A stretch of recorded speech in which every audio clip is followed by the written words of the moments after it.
நம்பிக்கை இல்லைன்னா விட்டுருங்க. கடவுளுக்கு நம்பிக்கை உள்ளவங்களை வந்து தயவு செஞ்சு எந்த வகையிலும் இந்த மாதிரி பேசி வந்து புண்படுத்தாதீங்க.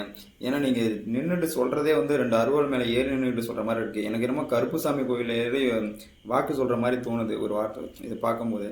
உங்களுக்கு கடவுள் மேலே நம்பிக்கை இல்லைன்னா உங்களுக்கு எல்லாமே போட்டோம். அதை பற்றி எங்களுக்கு கடவுள் நம்பிக்கை உள்ளவர்கள் இதை யாரும் கேள்விக்கு வரல. ஆனால் இருப்பவர்களை தயவு செஞ்சு தவறாக வந்து புரிஞ்சுக்கிட்டு இந்த மாதிரி எல்லாருமே நீங்கள் வந்து யாருமே கடவுள் நம்பிக்கை வைக்காதீங்க அப்படின்னு சொல்லிட்டு சொல்லாதீங்க. அது வந்து நல்லதுக்கல்ல. ஏன்னா நீங்கள் நிற்கிறதே வந்து ஆன்மீக பூமியாக தான் இருக்கும் அப்படின்னு நான் நினைக்கிறேன். நன்றி, வணக்கம்.